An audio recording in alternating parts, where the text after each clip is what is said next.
Hi, guys. This is Carol I'll be your host for Needing a Meeting today, and we're changing it up a little bit, talking about coercive control groups because, even though most people are not going to join a cult, that doesn't mean that they're not subject to some kind of coercive control, whether it be in a relationship, be it parents, siblings, uh, children, you know, uh, significant others, friends. So it's not something that's unrelated, even though it might seem like it would be.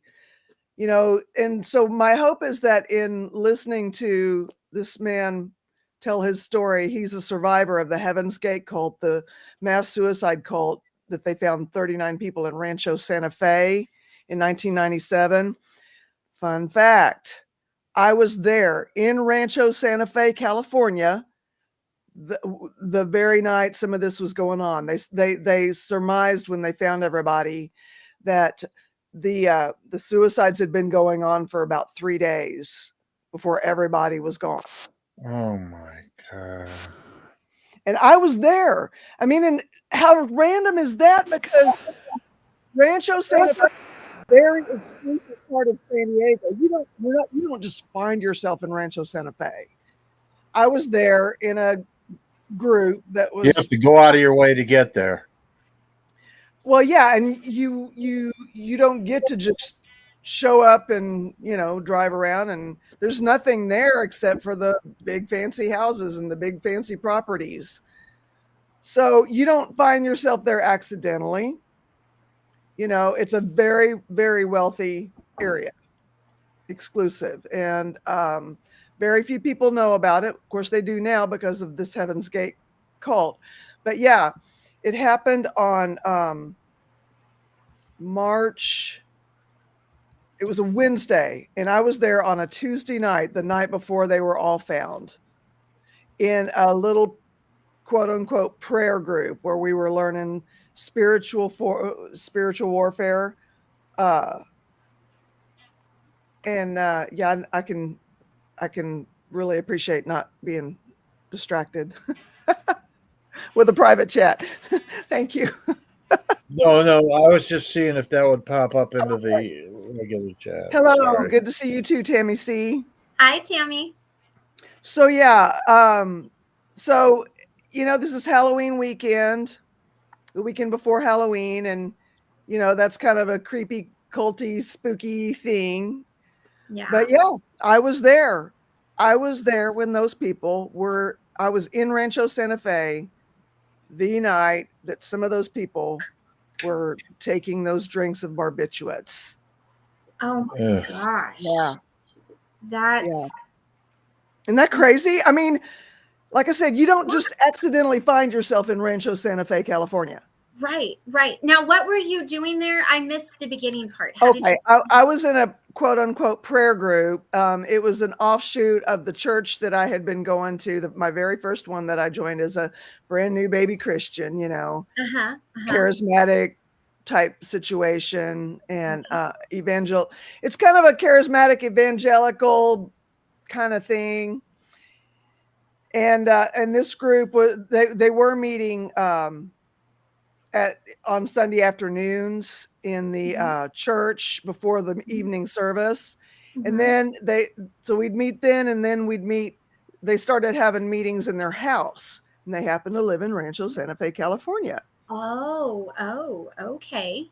And so we would all show up, and we had our little group, and we sat in a circle, and we were learning how to do spiritual warfare according to the charismania thing. Wow. Okay. Yeah. Yeah, it's thanks to that group that I destroyed some family heirlooms that I will never stop regretting, because they were too occulty, and they weren't. Isn't it amazing what people define as the occult? Right? I mean, it really, Yep. it really, really is. Is my light reflecting too much off my mirror? I seem like my light is a little more off today than normal. Just right You look in fine. the corner here, there's just a little bit of beam of light, but it stops at your hair. So it's not distracting, I don't think. Okay, is that better? Like, I mean, you don't have to do that. I mean, you look like you have rays of light around you. Madonna's singing about you right now. It's my angelic personality. It's your occulty aura. That's it.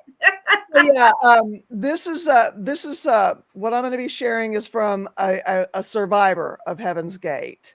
Okay. Here, his name is Frank Leibold, I think it is how you say it. Let's see. I looked at the thumbnail. He looks pretty excited. Well, I mean, he left 4 years before the why is it not showing up? There it is. He left 4 years before the suicide. Oh. And that's him. And he'll be the person that'll be speaking. It's a podcast, so there's no visual. It's just going to be the audio. But that's what he looks like. And I wanted to read this little bit of a clip before we get into that. The article is entitled Heaven's Gate docuseries. Why does Frank Lyford's voice sound like that?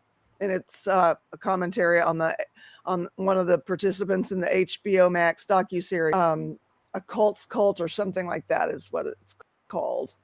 Frank Lyford left the Heaven's Gate cult 4 years before 39 of his classmates committed mass suicide in 1997. Now you can tell him his story on HBO Max's Heaven's Gate, The Cult of Cults docuseries, including a mid-series explanation of why his voice sounds the way it does. Heaven's Gate was led by Marshall Applewhite, who went by the name Doe, and Bonnie Nettles, who went by T. Nettles died of cancer in 1985, but Applewhite went on to lead the cult until 97, at which point the remaining cult members ingested barbiturate lace followed by vodka and covered their heads in plastic bags, which killed them. The group believed that once they freed themselves of their earthly bodies, they would be able to board an alien spacecraft that they thought was trailing behind the Hale-Bopp comet. Lyford, who was I remember that. Lyford, who was part of the cult for 18 years, said that his natural speaking voice ever changed after Applewhite humiliated him in front of the group. Viewers of the documentary will almost surely notice Lyford's vocal struggles early on, but it is not addressed until more than halfway through the series. Within the first couple of years after T passed, we were in the main room. This is Frank Lyford saying this. Doe was taking questions, and I raised my hand to make an observation because it was in the morning. My morning voice was a little huskier. Lyford explained in episode 3 of the Heaven's Gate docuseries. He, meaning Doe, mimicked the depth of my voice with a pronounced bass. His intention was to remind me of not identifying with being a male. He continued, but I was humiliated. I felt this smoldering anger come up in me. How dare you put me down, Lyford recalled thinking. And then after that, I gradually developed this severe inability to speak like I have still. There is always this push-pull, this suppression. Lyford left the group in 1993, 4 years before the mass suicide. It kept returning to this gut-numbing feeling, Lyford said, of his affiliation with Applewhite following the exchange that would become the breaking point. I had no choice. Last week, even about that whole thing of being changed by something on a molecular level. That's one of those defining things that's what it happened to him, something or something into it, But you think about cults. Yes, Aldine home. Yeah, cults are about indoctrinating you and changing how you think and changing all of that, and to be humiliated. And also to conform, extreme conformity. Mhm. Right. And especially like, because I had to go back and read it because I was 21 when it happened. I mean, I remember it, but I had to kind of refresh my memory. And the whole big thing that I read was not being gender specific. So, Yeah. where it said sounding too male, and that just called out, like you said, you don't fit in, you're not conforming, you're not good enough. And that just wells up a lot inside of you. I mean, Right. and for it to be forever changed, like, this is Yeah. something That's he intense. never got past. Like, because, Yeah. you think about like survivors, we and healing get past some of it. But this is like your voice is a part of who you are and how That's you're true. known. It's your That's signature, true. just like your name or, Right. whatever it is. And it Yeah. that's traumatic. Very much so. Yeah. Yeah. This may seem to not have anything to do with alcohol and recovery, but you know, a lot of times those coercive control relationships, whether they be with a group or with one person or with a family, it's intertwined a lot of times Mhm. with how we got into drinking and using and why we continued it and got to the point that we did, to where it became destructive, just like those relationships become destructive. So it is Well, related in that way and in other ways, but that's the one I can think of that comes to mind right now. what came to mind for me was, say you're on the other side of it and you've come through that and you're kind of in your recovery and you're trying to find your place and you're trying to find something where you belong and you feel accepted and all like that. Um, you know, Church and religion and everything gives people that. Some are Yeah. not healthy ways to get that, So Yeah. I do, and I think if you're looking to replace something that has been really, you're trying to find something, I can see how people could end up very much in a cult or even a healthy religion. Let's be honest, that religion, spirituality, however you see it, but I can Yeah. definitely see where you could take someone in a very vulnerable state and really put them in an even more vulnerable state. It can almost Yeah. be predatory, especially with cults. I mean, since we're not talking about nice churches and stuff, with Yeah. cults, really. Yeah. Yeah. All right. So now we're gonna go. I'm gonna go ahead. I've sped up it. I've sped up the vocals a little bit, but they're still very much understandable. But if they're not, let me know and I can back it off and make it go back to normal speed. I Okay. just And bumped it up one. Huh? I'm going to turn off my camera for a second. I'm going to turn this light off because this is bothering me. So I'm going to, Okay. but I'm listening. All right. And I'm gonna cue up the video. All right. Here we go.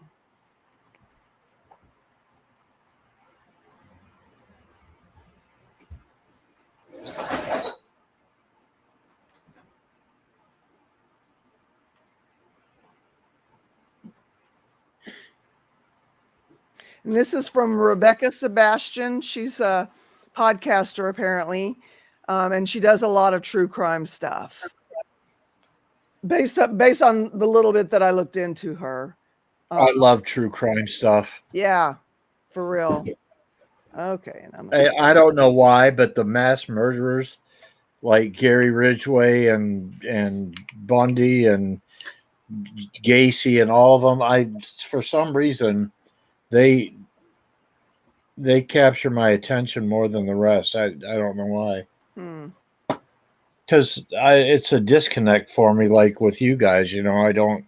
How does a person get there? there. Yeah. Yeah. Yeah. All right. That's not normal stuff. No, it's not. Is everybody ready for me to start up the you okay, Christy? Yeah. Your video, I'm good. I'm just, your video cut off, just so you know. I don't know if you're aware. okay. Okay. Yeah. I'm trying to get this. Oh, okay. All righty. Okay. And I'm going to go ahead and start the podcast playing. Rebecca Sebastian and Frank Lyford, the Heaven's Gate cult survivor.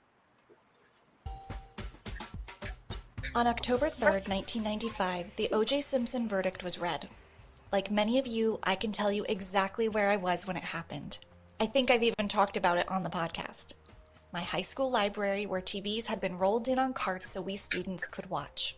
A year and a half later, on March 26, 1997, 39 people died by suicide in a mansion outside of San Diego.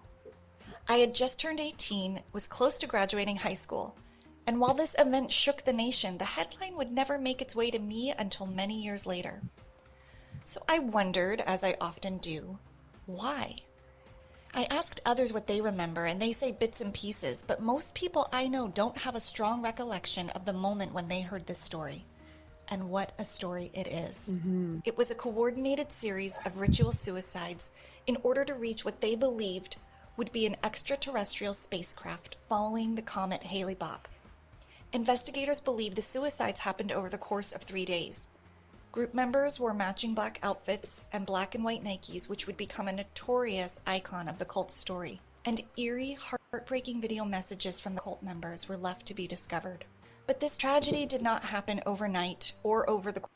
I was just going to interrupt there for those who are just tuning in. This taking place over the course of 3 days before they were found on a Wednesday in late March of 1997.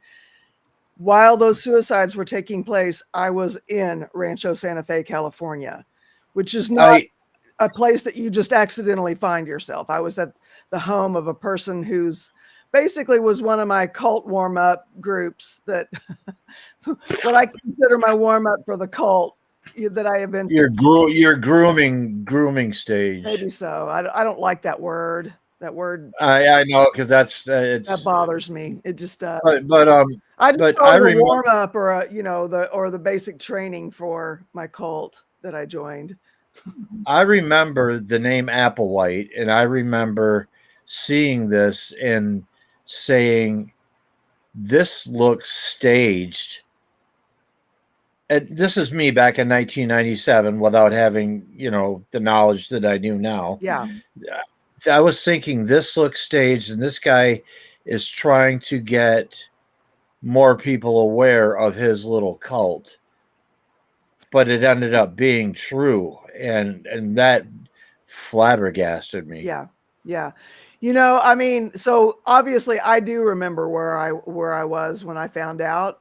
I was going, oh my God, I was just there last night, right there in Rancho Santa Fe.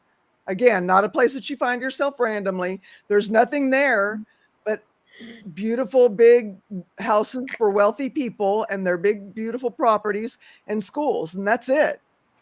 You have to go outside of Rancho Santa Fe to grocery shop or do any of that. There are no shops. There are no anything. Wow. Yeah.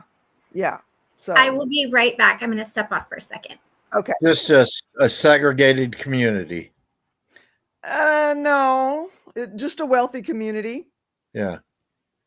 But didn't have any. But far away enough from stuff to not be bothered by others in everyday life. Probably so. Even though they're completely surrounded by all parts of San Diego that surround it, Oh, okay. I get it. Just a little spot within San Diego County. You have spots that are part of the county. You have Miramar, you have Mira Mesa, National City. It goes on and on, the places. La Mesa, El Cajon, Poway, Escondido, and Rancho Santa Fe was just another one of those little communities within the county, within San Diego County. A funny story about Escondido of a friend of mine that I went through training school after basic training was from Escondido, and he actually loaned me the book Dianetics. Oh my gosh, that's hilarious. Yeah, that is hilarious. Did you give it back? No. Did you read it? I got about 40 pages in, and I'm like, what in the bloody is this? Yeah. Well, that's a good thing. Yeah. Glad it didn't resonate with anything with you, you know? No. That's the whole thing, you know, people find themselves at different spots in different places in different area times in junctures of their life, and that could leave them vulnerable to just the right thing resonating within them, to draw them in. And yeah. And that was the first time somebody gave me the book. The second time, his name was Steve. Tried to give me the book. I said, no, thanks, man. I'm not interested. That stuff just creeps me out. Oh, man, you got to read it. No, I'm not going to read it. Yeah, right on. I'm going to go ahead and start the video back up here. Over the course of 3 days.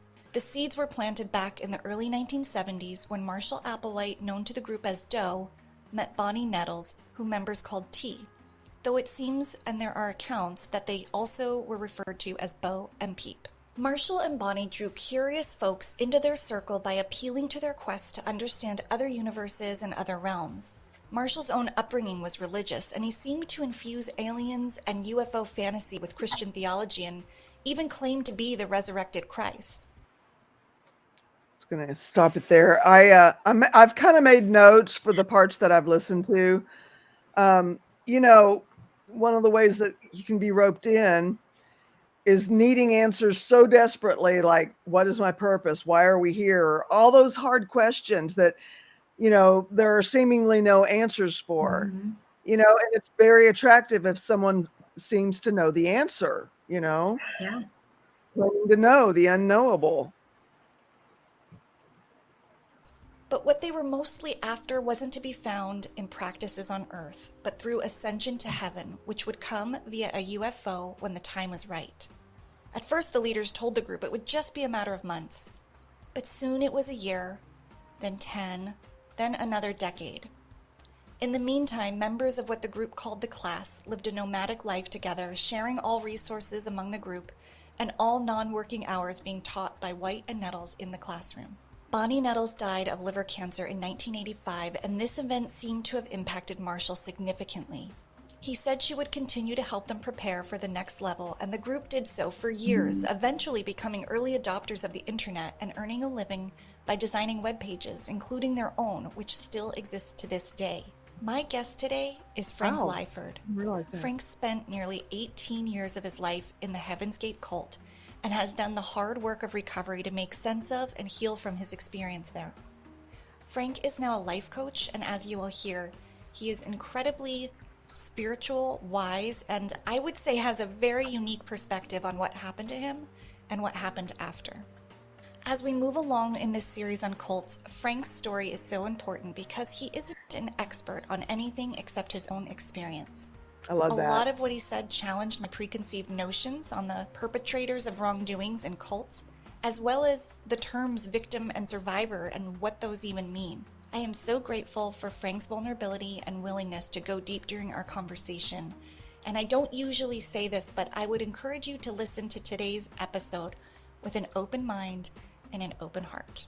And now, here is my conversation with Frank Lyford.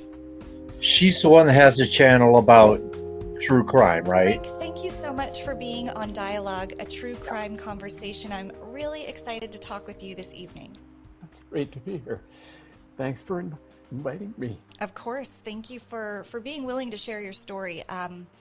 As I told you a little bit offline, my listeners have been on a journey with me learning about cults from some of the leading experts in the country, but I'm really excited to hear from people like me and my listeners about their real life story of getting involved and then getting out. And I know your recovery has been really vital and transformative, and I want you to tell us all about it. But maybe we'll start just a little before now, which is, back in, let's say, the early 1970s. Of course, we're talking about the Heaven's Gate cult. And from the research I did, it seems that you were quite drawn to it and that it spoke to you, it resonated because you were already thinking in these ways, that there's maybe another world out there and there must be more than just what we see and hear and feel and know on this earth. So could you talk about kind of what you were like at that age and how that made you possibly more susceptible to a group's teaching on that? Well, okay. There were a lot of factors, in retrospect anyway, that went into my susceptibility to being interested in what later was called the cults. I don't know where to start with this. My parents were they were just starting to be interested in metaphysical things. I wasn't brought up in a religious household. My parents were Unitarian, which is kind of a humanistic approach to the whole question of religion. But I remember my mother introducing me to an Edgar Cayce biography called There Is a River, about Edgar Cayce, and he was one of the first trance channelers of information other than, what was commonly known, or how information was commonly arrived at through deduction and research and logic. This fellow would just go to sleep and, into a trance state, and people would ask him questions, and he would come up with the answers. And there was a whole organization formed around his Q&A, around the answers that he gave. And so I was fascinated by that book. I was also fascinated by UFOs. I was intrigued by UFOs. I read several UFO books in my teens, and then there was the kind of the intuitive factor that raised its head. During my upbringing, I would look out. I remember looking out across the landscape during drives on vacation to see grandparents or cousins or go camping, and feeling like the landscape seemed so dull and drab, and life didn't seem as bright and colorful as it felt like it should. And A lot of times there's a trigger event, that might leave you vulnerable to getting in a coercive control situation, relationship, group. And that, it doesn't necessarily have to be traumatic. It can be just something like that, something so simple that opens a big door within you that leaves you vulnerable. Would you share yours with us? Is it short enough to share? No, it's not short enough to share right now. Right. But I will. I Okay. will. All right. Yeah. Just not. I really appreciate this man's courage. This is fascinating. Because to look into it the way that he has, The insider survivor's perspective. Yeah. my perspective on those flashes, was that I was remembering either past lives in which I lived in a place where there was more interesting and more vibrant life circumstances than I experienced as a child. And it's not like I had an unhappy childhood. I didn't. It was a good childhood. So there was always this question in the back of my mind of, isn't there something more than what is presented in everyday view of reality? And there is where they can swoop in right as you're searching for the answer to those questions. It's like they have a radar almost for, being able to swoop in on people just as they're in that state, Mhm.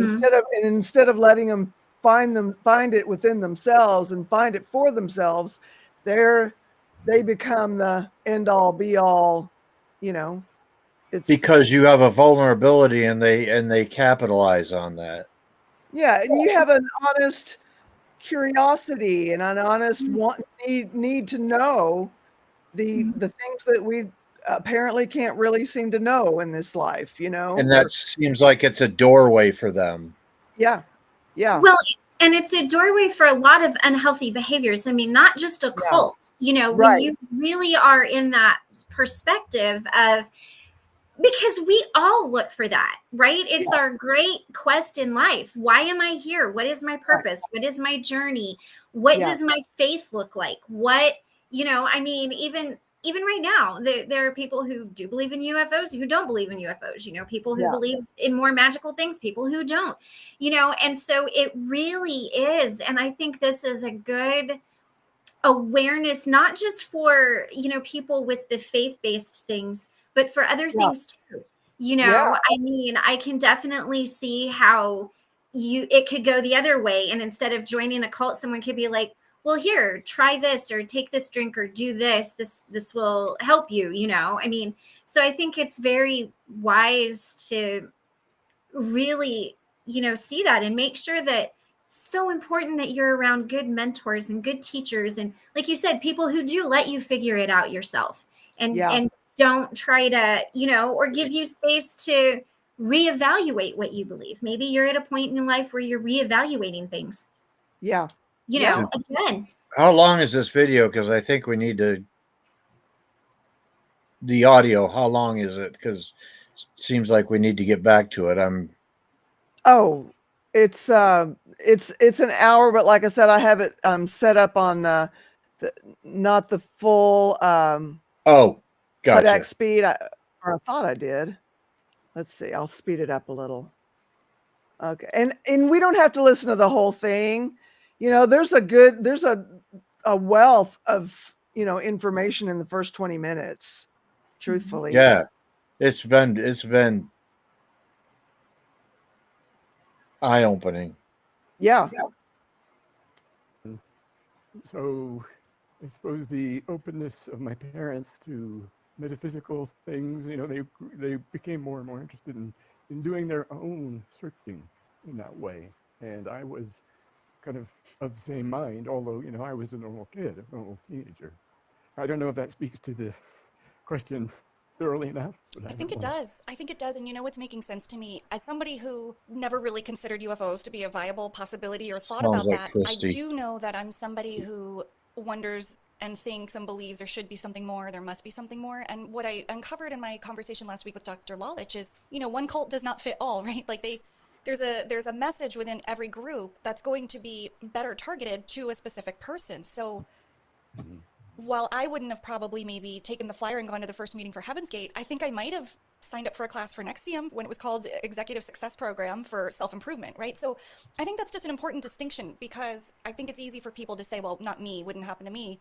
But I just think there's so many varieties of cults that do appeal and cater to a specific type of person. So it's helpful to hear how you were thinking in your youth and your adolescence that maybe primed you to be more open at that juncture when you did encounter them. Right. And as you know, another thought I had was the nature of them that they presented in the first meeting, and my exposure to them over the first year or so was to present a way of thinking and being that answered so many of my own questions, but they were also presenting a ready-made thought system that, in a sense, took away the responsibility for me to think for myself. And the reason that I was susceptible to that was, like so many of us in childhood, we are not allowed to express our authenticity, or if we do, we're punished for it because it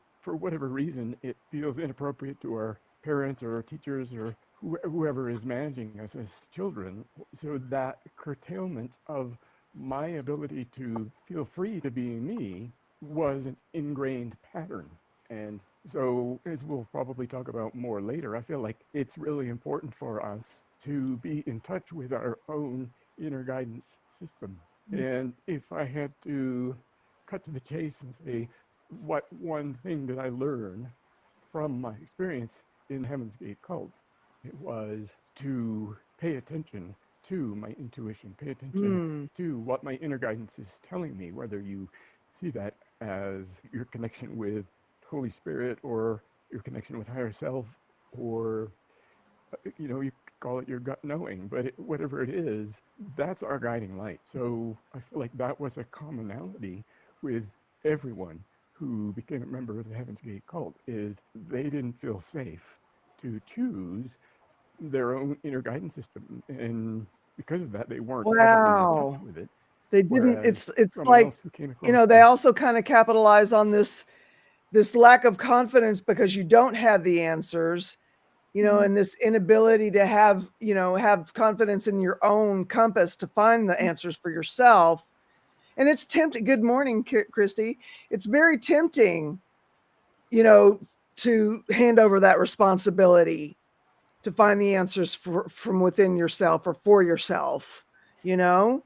And correct me if I'm wrong, but there were a lot of people just traveling around, um, just tramping around, looking for answers like that. And a lot Yeah. of them ended up in cults. I Yeah. mean, in the 70s, you would have these just caravans of like little Volkswagen vans and little, uh, you know, grocery getters and things, and they were traveling around together, just looking to be a part of something, and Yeah. found things like this. Yes. Yes. Well, and I mean, I was just born in the 70s, but it seems like that was really a time where people were exploring a lot of A lot things of different things. Yes, yes. themselves. So that's probably why it was so conducive to that. Yeah, Yeah. probably. Yeah. Yeah. There was a lot of factors in there, including the drug culture, Mhm. and the Mhm. disillusionment sometimes even Yeah. of, exploring those things and having them come to a big fat zero, nothing burger. Mhm. But if you're wondering what I'm spraying, I have a fly buzzing around, and so I have some vinegar spray here. I'm trying to get him to not want to fly around here. Right. Maybe even spray the fly if I can. So pardon me. All right, I'm started back up. Yeah, same Zelda, meeting within the first 5 minutes I of it. see that. Yeah. Okay, so let's see. Their own inner guidance system, and because of that, they weren't probably in touch with it. Whereas someone else who came across the same meeting within the first 5 minutes of it probably said, "You people are crazy," and they would have left. So, Right. so, but there are so many factors that come into any decision that any of us makes, and most of them are subconscious and unconscious. So, can I ask, and this is getting ahead, but I think since you brought that up, that's really interesting to me. When you finally left, and we'll get to what your journey was like, because you ended up spending, was it 20 years within the cult? It, Almost, it was Almost 18 18 years. years. So, how hard was it for you to identify your intuition and to trust it after all those years of repressing it and not knowing its signs and its cues for yourself? What was that like?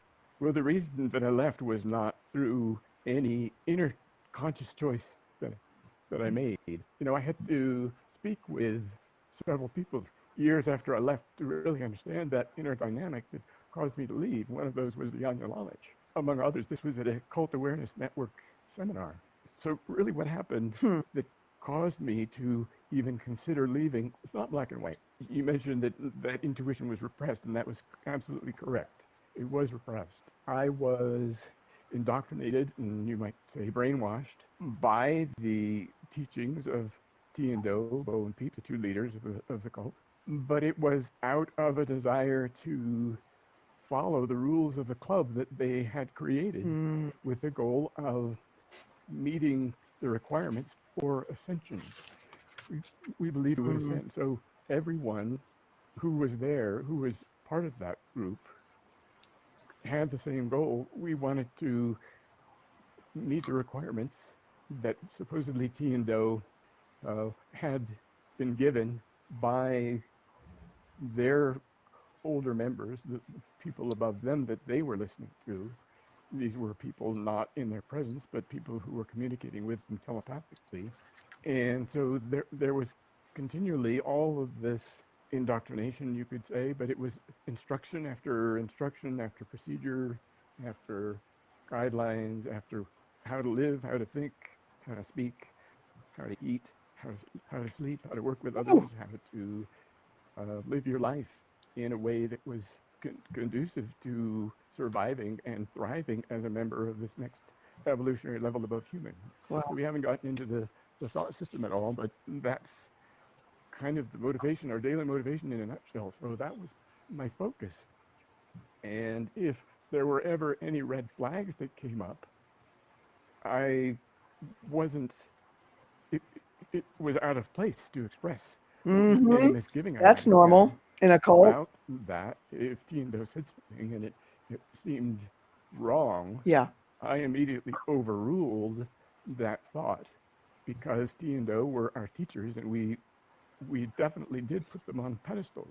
Yeah. We're way ahead of ourselves probably, but T, the woman, passed on, I believe it was 1985, from liver cancer, and that wasn't ever part of the plan. And the way that Joe presented it was that she had gone on ahead to prepare a place for us for when we were ready to ascend as well. And of course, we'd already been together as a group, nomadic, uh, in a classroom experience for years, moving to going on decades, because that's just how it happened. Even though T and Do said it was never supposed to take years, they expected early on, they expected it to take months. But when it came up that it was taking longer than expected, the reason was always, well, you as the students are not moving fast enough. We never expected it to take that long. Wow. That sounds familiar. OT 9 and 10 Scientology. You know what I was thinking? That's very Jesus like. I've gone forward to prepare a place for you and I will come back for you. Like Yeah. very Oh, I thought of that too. very that's why I was like, but Familiar? isn't that interesting how Yeah. they take a, somebody's need for, like he said, higher power, higher self, God, Jesus, Buddha, whatever your faith looks like, Yeah. and they weaponize it. Yeah. And one of the things that I think was follow the rules to be saved. Again, kind of taken from some other religions. Do this and this will happen. So they really are taking things from true sources and making it sound like what you're looking for, and Right. they're kind of twisting it. And then I would think when you come out of the other side of that, then you kind of just wonder, well, what's up and down, What you know? happened? Yeah. Yeah. And then you have to sort. I would think it's not even like coming out of addiction where you have to sort out, why did I do this? You're sorting out your mind and your faith and and everything, because it's your whole world. Yeah.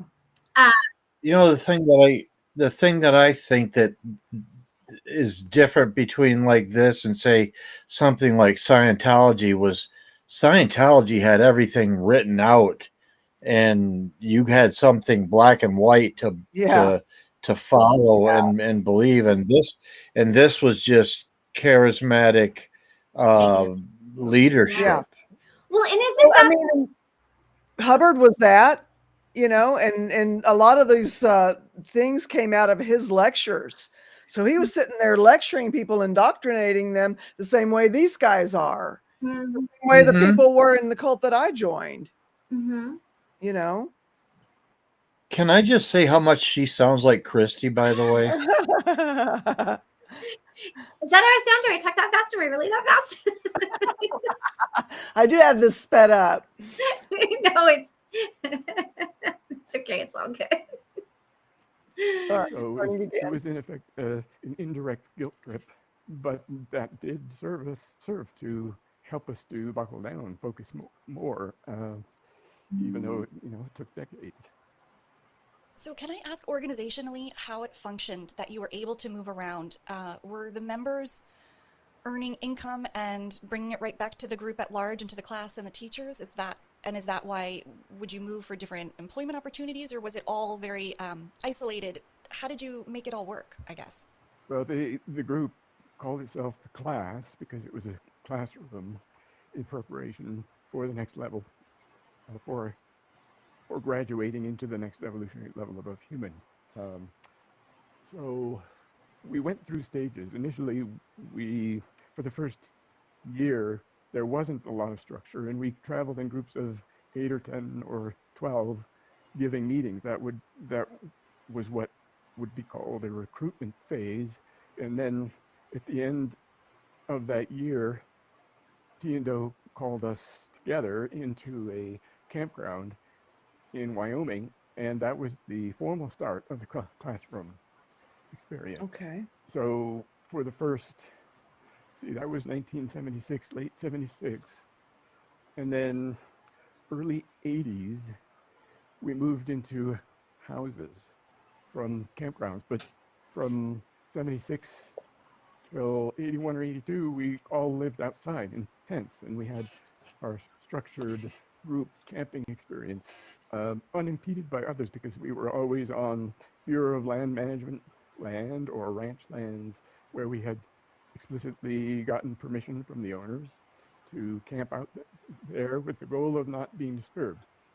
So during that phase of the outside campground, we had a benefactor, and that ended up being my cousin, whose dad was very, very well off, successful in business, and he had set up trust funds for his children.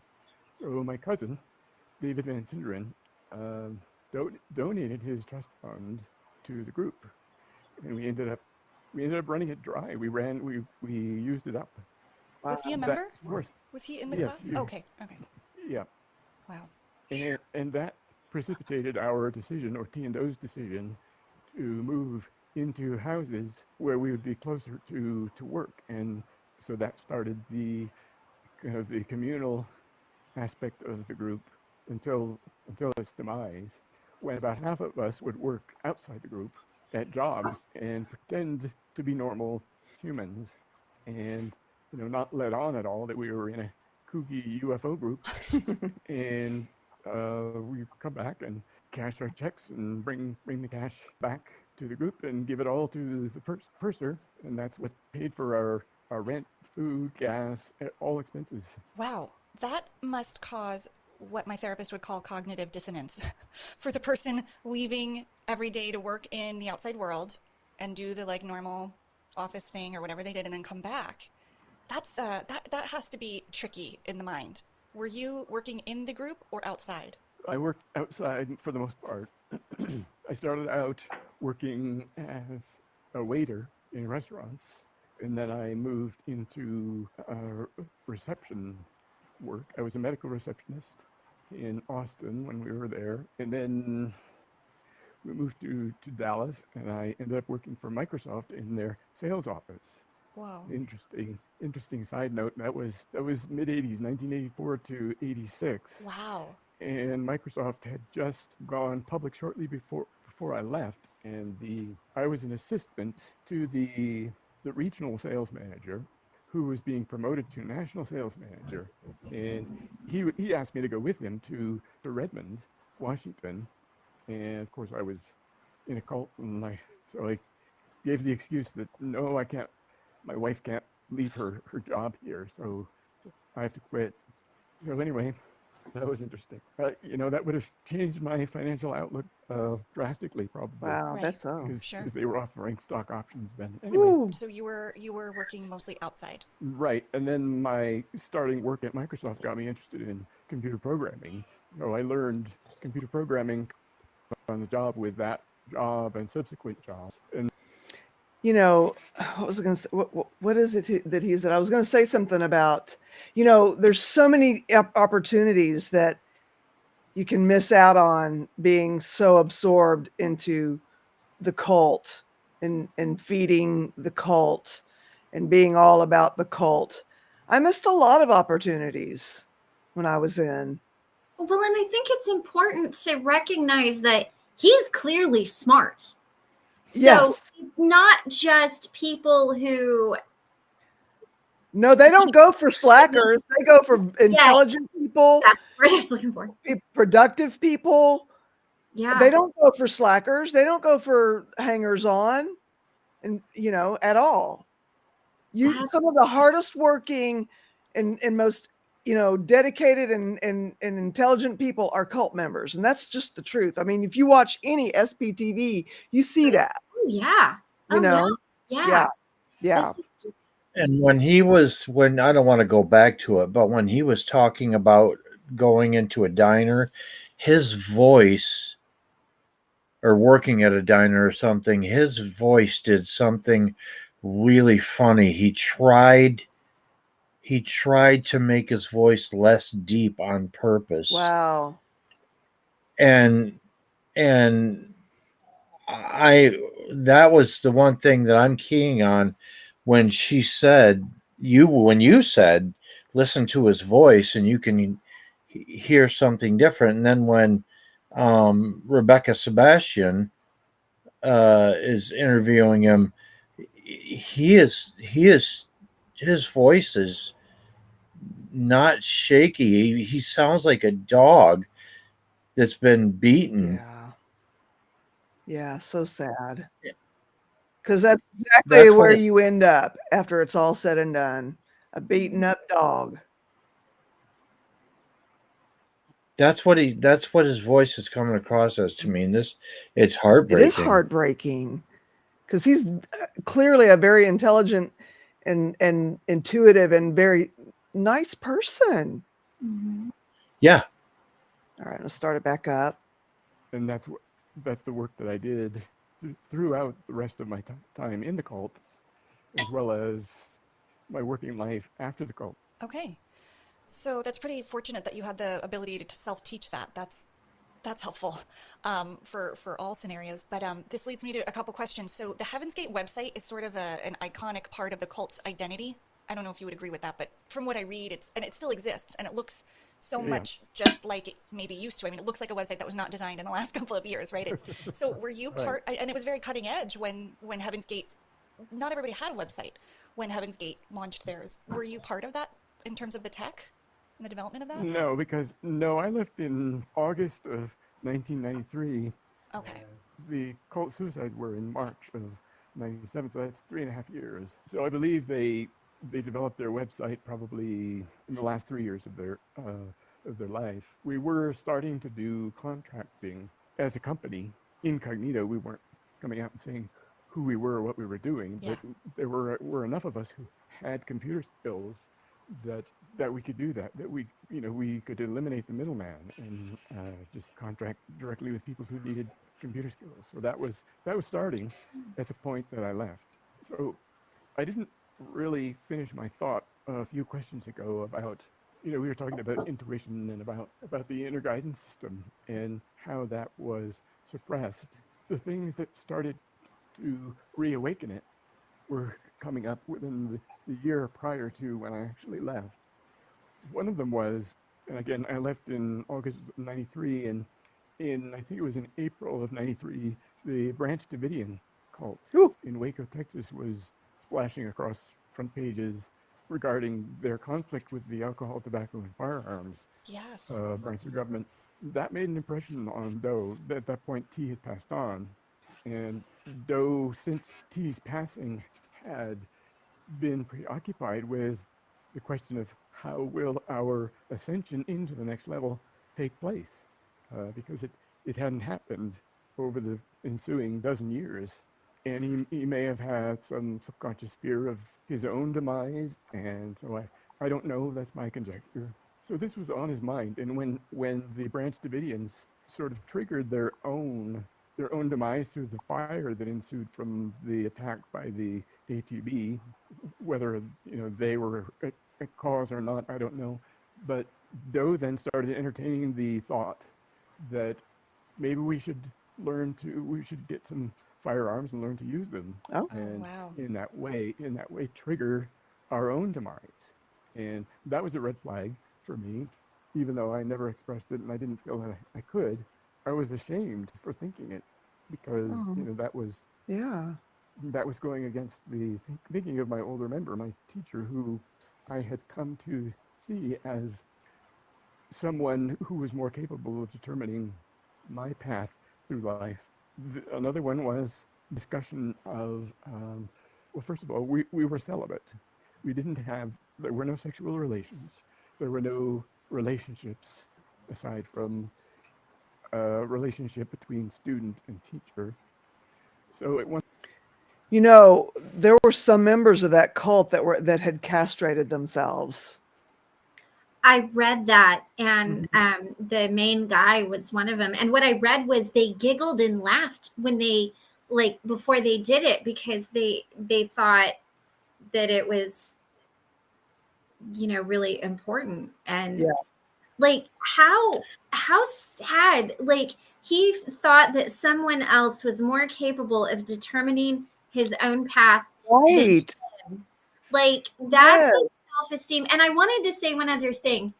When he was talking about them living on the campground and everything in Wyoming, I don't know if y'all have ever been to Wyoming, but it is horrendous. And Wyoming is the least populated state of all of the United States, including Alaska. And being somewhere where they're on BLM land, Bureau of Land Management, or private ranch land, there's a lot of it out there. Yeah. What a great way to isolate and brainwash and deprogram somebody than to Yes. get them in a state. So let me just, if you've not ever been to Wyoming, it is not uncommon for them to have gale force winds daily. Seriously. There is what's called the Wyoming Triangle, which goes from Cheyenne over to Rawlins, up to Casper, and back down. And that little area, it just blows and blows and blows and blows, depending on where they're at. The snowstorms is awful. It's very cold. It never stops. The wind never stops. It's a really harsh place. It takes a special person to live there. And I've lived there. Wow. But so I remember a lot was made of the castration, Mhm. and when they found them all, they were all dressed exactly the Mhm. same, with exactly the same white Nikes and the black shirts and the hats, Yeah. and it was Cover at that point up. that I started. Yeah, it was at that point that I started to realize there are some really, really, really evil parts of religion. Yes. Well, and I wouldn't even call this a religion. I think there's No, but that's where it started. Yeah. Well, and to go back to that, because I had to, like I said, I had to read about it. One of the things that they used to get people in was they talked about Revelation chapter 11. And Revelation, if you look at the Bible, is one of the most intense books that there is. And so, they're taking this really scary book and they're bringing people in that way. It's just so manipulative to me. Yes. Yes. Yes. I just don't understand. Yes, and Zelda, that is awful. Any religion or spiritual group or anything that does that Mhm. is Yeah. yeah, seventh. What town was she in? Drop it in the comments. I'd be interested to know what town she was in. Uh-oh. It's just amazing. This is all amazing. Now, Carol, I wanted to ask you: does this trigger you in any way, remembering when you were in, or do you think, oh, I can see No, that? I can watch any cult that doesn't have my culture in it and my language. Uh-huh. And SPTV is how I've processed a lot of the stuff that I Really? went Right. without the triggering language, without the culture. You Yeah. know, they all have the same basic framework, every Mhm. cult. You know, there's nothing unique about that, but the culture itself can be unique, even Ah, within the same type of thing, whether it's a evangelical Christian thing or whatever, you know. mhm. That's the only thing that's unique to a cult. Interesting. Mhm. Yeah, once you start picking and choosing certain passages from the Bible for your benefit, for your selfish benefit, then it's no longer Christian. Right.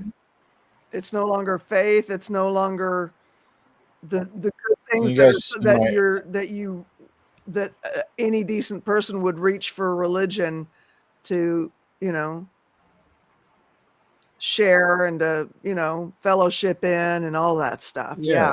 Yeah. Mhm. I'll start back up. At one point, Doe brought up to the group the idea of some of the men who were feeling like they couldn't get a hold of their sexual attraction or their sexual thoughts that were distracting them from their thoughts about the next level and from their focus on preparation for graduation. Doe suggested that the possibility of getting castrated and brought that up to the group at large. And he didn't put us on the spot at that time. I think he put people on the spot after I left. But that was another red flag for me Yeah. to take such a drastic Can action. you imagine? And the other part of this No. dynamic was at that point for the last year prior to leaving, I had worked for a woman in Phoenix. We were in Phoenix, Arizona, who was a fairly new entrepreneur, but she was very good at her work. She was a software developer, and I was there to develop software as well. She had hired me away from a competitor who had terrible customer service skills, and so she got several of his clients continually ongoing, and she ended up hiring me. And I really enjoyed working for her. We had a lot of successes in rolling out software that clients loved, and she gave me full reign in designing the software, and I enjoyed the work, enjoyed working for her. And then I would say that during that year, working for her kept me sane. It Wow. gave me self esteem versus coming back to the classroom experience and experiencing sameness, no uniqueness, no creativity really to speak of aloud. You were to be a cog in the wheel. And I don't know if you or your listeners have seen Star Trek, where some of the episodes they have a society called the Borg, and they are all hooked into this central computer. And several of the mantras that come up in the course of an episode with them is, "You will be assimilated." Yes. We are the Borg. You will be assimilated. Resistance is futile. Oh, is that where that came from?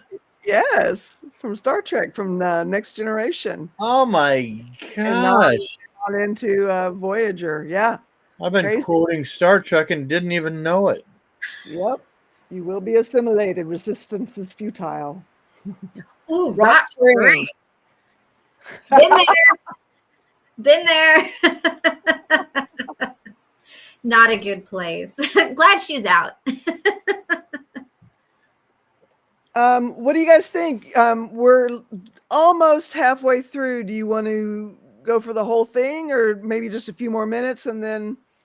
I've been in the hospital for 6 days, so whatever you guys, this is stimulating to me.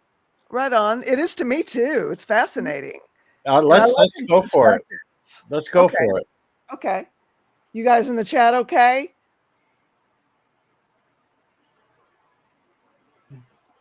And resistance is futile.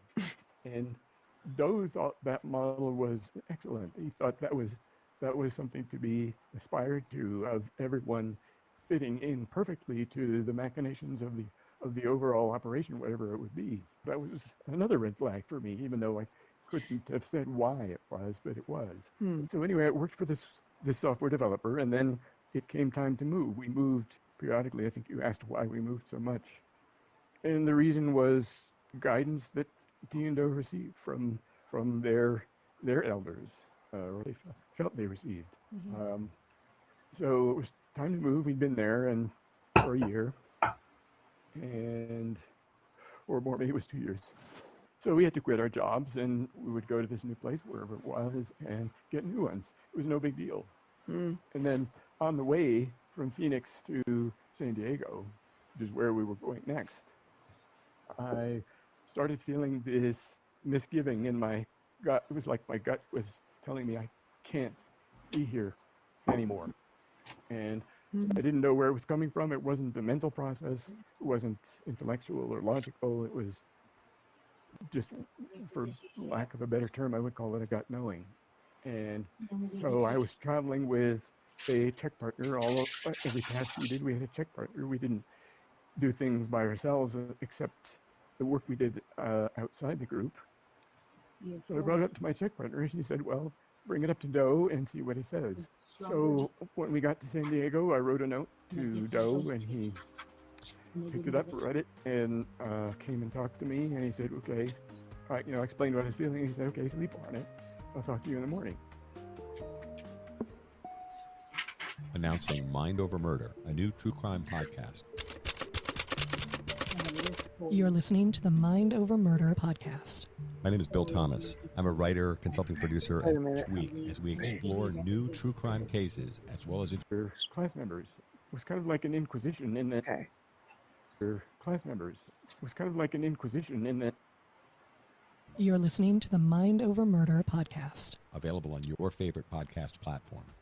So I did. I slept on it. Woke up the next morning, and then through the course of the morning, Doe and some of his helpers had set up a meeting for me to talk to him about this.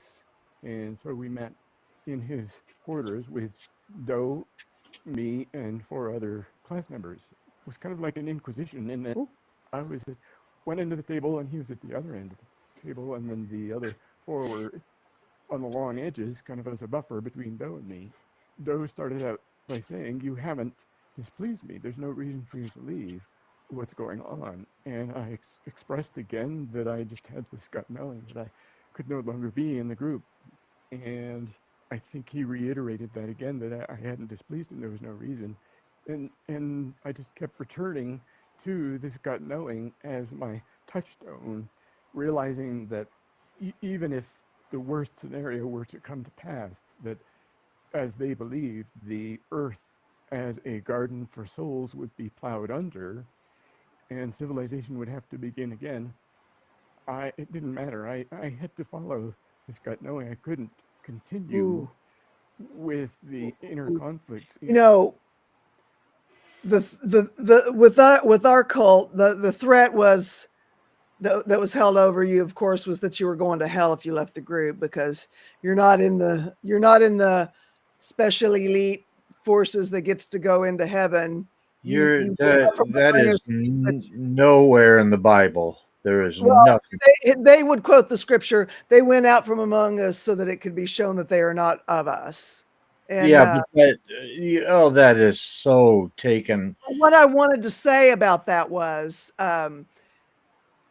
when you get to the point where, okay, it is this or hell, and hell looks better. Right. I mean, I don't mean to laugh. It's just, and you just don't care that it means hell is your destination from there. Mm-hmm. Yeah. Then it's bad. Right. Yeah. Trying to override it, it was just that strong. He kind of changed his tactic a little bit and said, it's rotten out there, talking about human civilization, how society itself has grown rotten. And so because of that, it will be plowed under by the next level. Even that didn't make any difference to me. I just felt like I had to follow this gut knowing, wherever it would take me. And I didn't know where it would take me. I didn't have a plan. I didn't know what life would be like for me outside the group after having been in the group for 18 years. It was a cloistered monk-like existence, where all of our needs were taken care of over the course of the day, with the focus that we all had of preparation for the ascension we believed we were working for. So anyway, I left.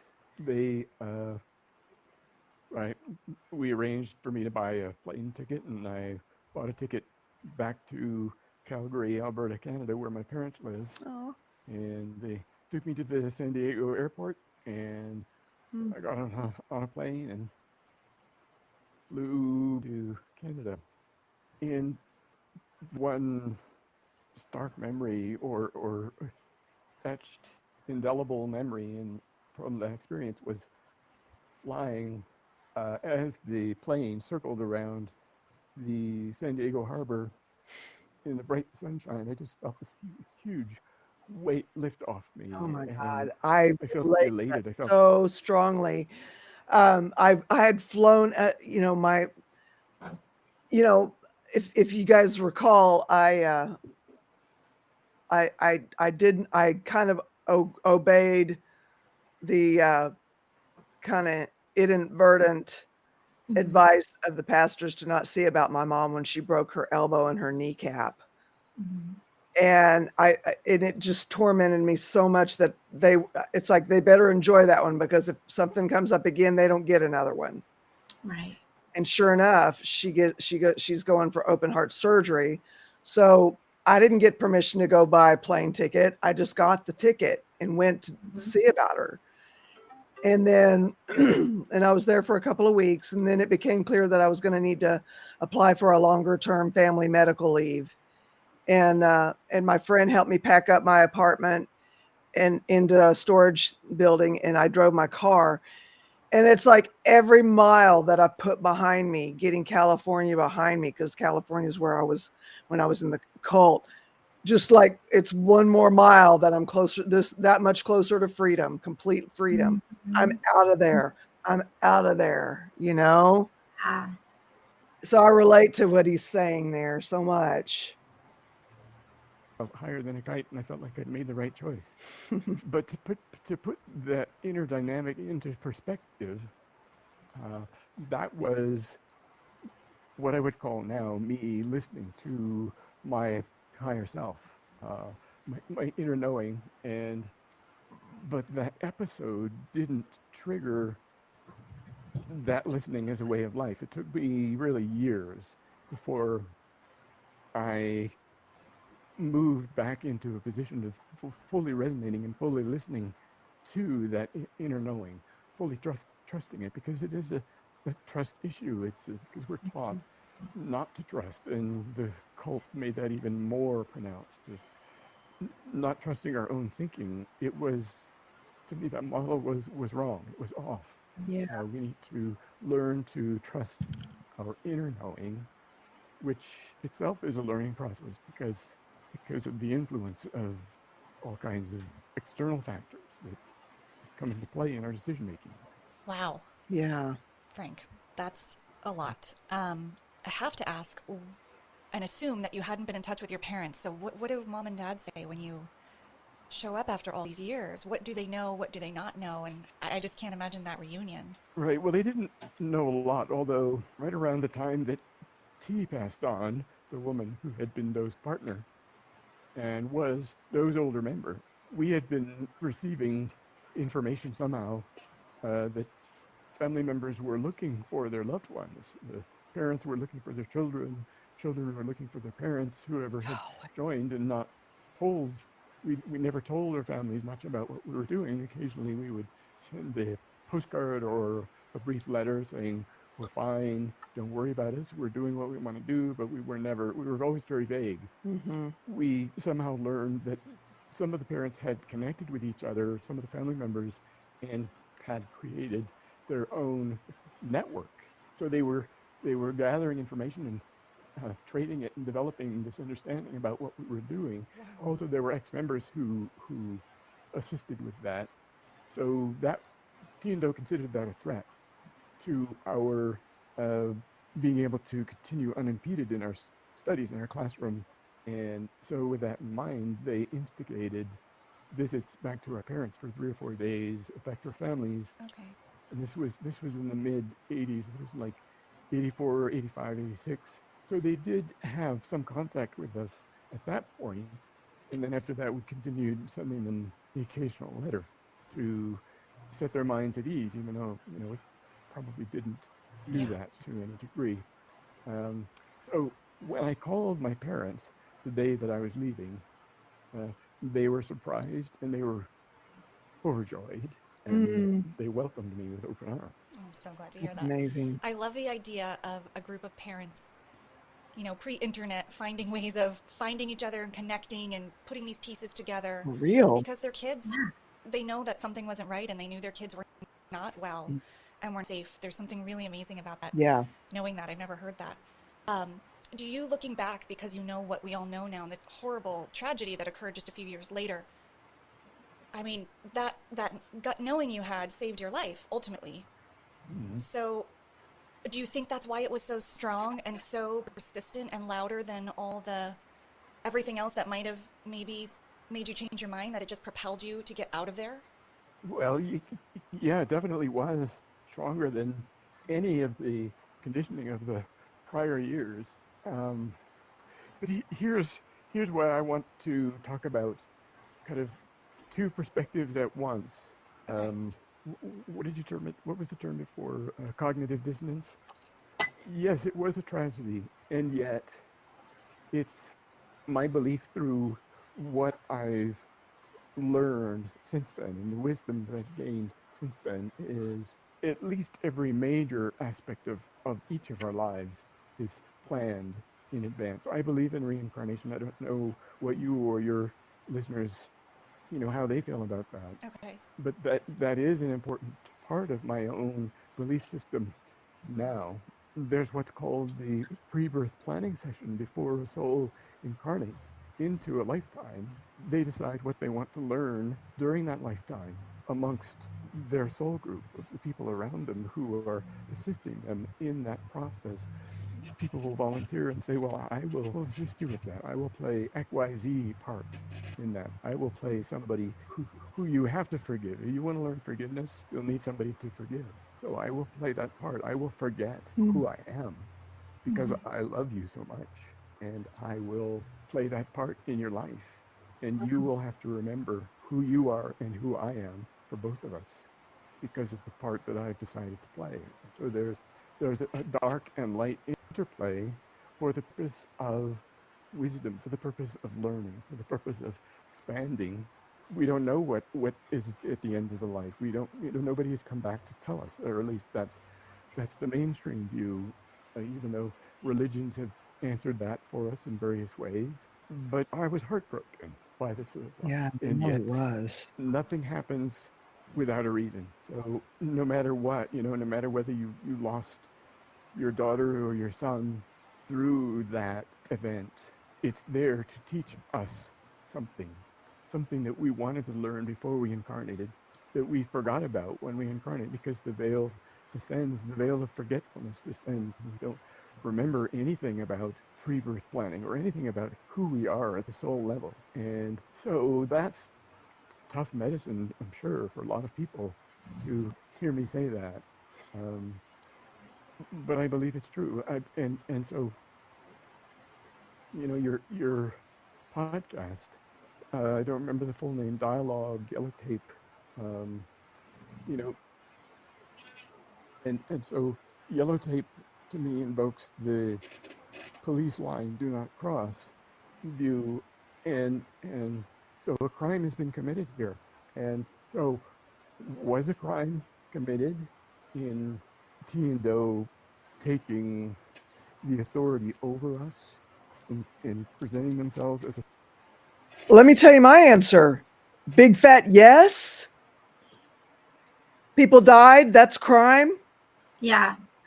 Can I just say he was so insightful when he was talking about reincarnation and saying that what he believes to be Yeah. true for himself is that you know, I found it very profound. You know, we come back to, yes, Zelda, it really is.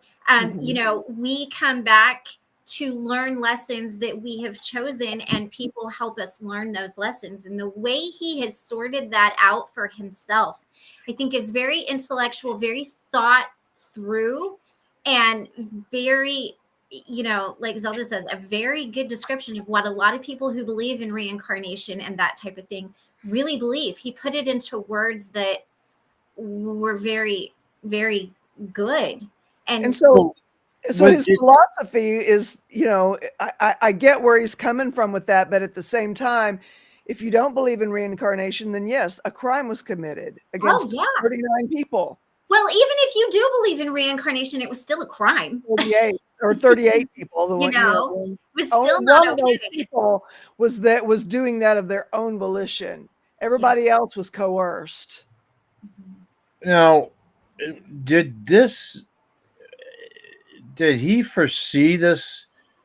I mean, did he have access to like scientific evidence as this comet was coming, or was this just a fortuitous thing that he latched I think onto? it was fortuitous. You know, they'd been looking for their jumping off point, and they'd been decades in looking for it, and you know, and how long are you going to be able to hold people off by telling them it's their Right. fault? We haven't gotten there. And That's I what I do think. and I do remember hearing a lot about the Hale-Bopp comet when it came around. Like, I mean, Yeah, that was a big scientific thing. So I agree. I think he just kind of went, that works. yeah, yeah. I think crime of opportunity, Yeah. but Yeah. also at the same time, pre-planned. Yeah.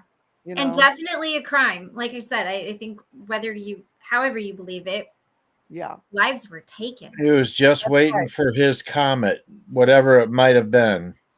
Whatever. Yeah. Whatever. Yeah. Yeah.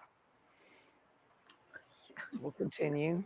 I Those agree, Zelda. authorities who had more knowledge and more wisdom than we ourselves did in directing our own lives. Um, I would have to say that, just based on my own experience, the main thing that I learned that came out of this was something that I wasn't aware of when I went in, was the importance of listening to my inner guidance system, whether you call that the indwelling of God or higher self, or oversoul, um, the higher part of ourselves that is all knowing, whether, no matter what your religious belief is. There's commonality throughout the world with different approaches to that. Without my Heaven's Gate experience, I don't think I would have learned that. And to Hmm. me, it's so valuable, and to me, it will serve me going forward in ways that I don't know about yet. I think I can get my head around most of that. Maybe not all. So you have to forgive me. I'm working this out in real time, and I believe you, and I respect all the way you're looking at it. You know, you kind of put forth the question. So was a crime committed through the leader's manipulation of the group? And you know, from where I sit, which is certainly a lot longer distance than from where you sat, but yeah, there really was. And so it's hard for me to reconcile that with everything happening for a reason, which I do happen to believe. I think about it more as though there's a purpose behind everything more than a reason per se, and the purpose might be the growth or the healing or the learning, but I don't like to think it was a reason. I don't like to think that somebody's manipulation and wrongdoing, well, see, this is really tricky. It's really hard, and that's a tough one, because I'm sure a lot of the parents and family members and loved ones of all 39 of those people surely felt something really wrong and very criminal happened, and that it might have been suicide per se, but that they weren't making their own decisions at that point, and there was so much coercive control involved. So how do you reconcile that? And I think this goes into something I wrote to you about, which I read that or something you shared with me offline about perpetrator and victim. I mean, this is where I think this is rubbing right up against your thoughts that you said something about there not being a perpetrator and victim. Maybe you could just expand on that, because I think I see it differently. I see sometimes victims of cults becoming perpetrators. You know, they become leaders and then they recruit more people, and I don't know what happens in that case criminally and legally, but I certainly think there are perpetrators. So talk to me about how you view these roles within a dynamic like a cult. Right. Well, the perpetrator-victim dynamic. Well, I don't think you can have a perpetrator without a victim, and you can't have a victim without a perpetrator. Well, I don't consider myself a victim, even though some people might see me and my classmates as victims of my own naivety or of relation of the two leaders. They believed their talk. I don't know if they wavered in that belief, but they walked their talk thoroughly, which isn't to say it was right. I believe they had a lot of things right, and they had a few key things really, really wrong. One of which was we are all capable of being our own guides through life. We have this God-given facility within us called intuition, called gut knowing, called our connection with God, or however we want to term it. Okay, so I'd like to know your recovery process, this journey to, where you're thinking now, your spirituality, your self-acceptance, self-love, and I would imagine there's some forgiveness involved. I don't know. I don't want to put that on you. Okay, so you leave, you go to your parents' house, and you had that strong gut knowing, but you said that was almost like a one-time thing. You had to then retrain to be able to tap into that and to utilize that again in the future. So can you just share a bit about how you started the recovery process? Yeah, it was like I was casting about in the dark because I didn't have a clue what to do in my life. All I knew was how to work. I was inept socially. Um, that was I didn't know how to make friends really. I was always introverted, I should say, but this was dysfunctional. I was dysfunctional socially. I was a workaholic Cult didn't because that's what I knew how to do, and yet I didn't have any friends. I dove into a relation the first few weeks of being back in Calgary, but again, I had no boundaries. That's the thing about having given up personal boundaries in the cult because of giving away my power and my determination of how to live my life. I didn't have that societal conditioning, for better or worse, of knowing where I stopped and someone else began. Woo! So that was a struggle, and also I'm sure you can hear in my voice I have a little bit of a stutter, and that was more extreme back then. I had developed a stutter in probably the mid to late 80s through my own suppression of my authentic expression that wasn't allowed. There was this push-pull within me, and I can't speak for others whether or not this is true, but for me, there was always this reservation in the back of my mind of resisting completely giving away my power, which is maybe why I could listen to that gut knowing that got me out. But whenever that resistance came up, I was ashamed of it because it seemed to me to be contrary to what Team Doe were teaching. So I began a search because I wanted assistance with the stutter, and I also wanted to find my way back to equilibrium in society at large. I didn't know how to function, so I fairly soon moved into personal development. I worked the Mhm. entire time that I was in a cult, Mhm.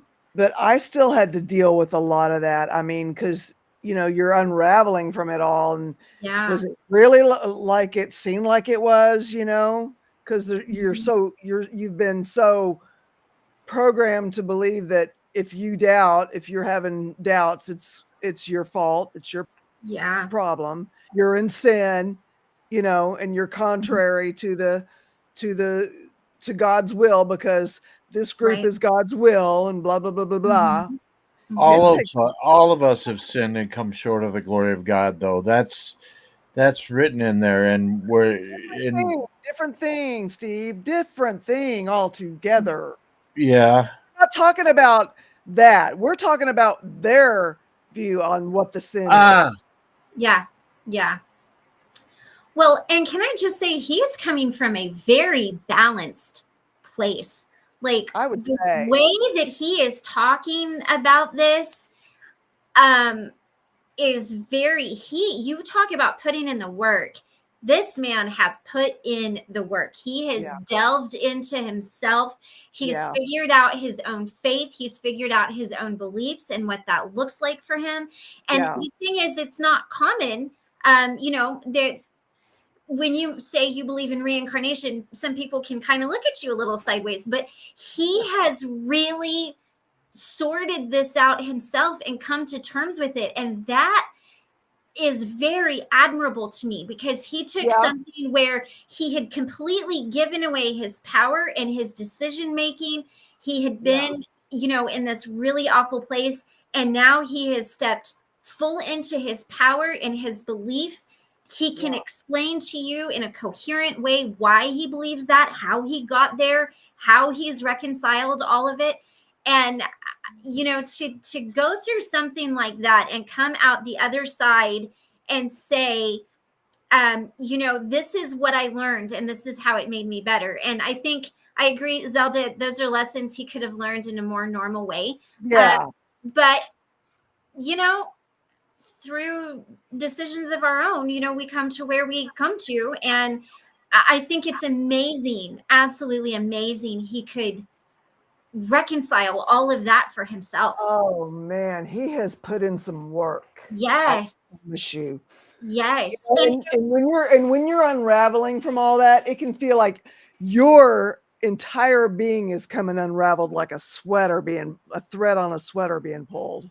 Well, and anytime you are reevaluating your faith, that is a difficult thing to reconcile for yourself, especially if you were in it for a very long time. And then you get to a point where you question it and you're like, why do I believe this? Is this really what I believe?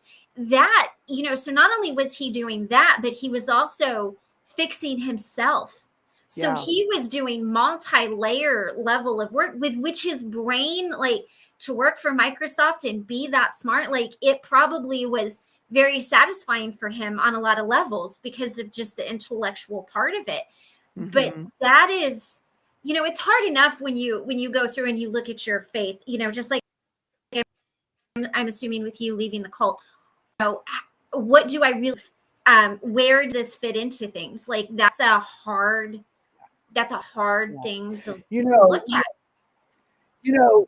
When you're in that situation, you're not allowed to question. Right. You're just supposed to absorb and assent. Mm-hmm.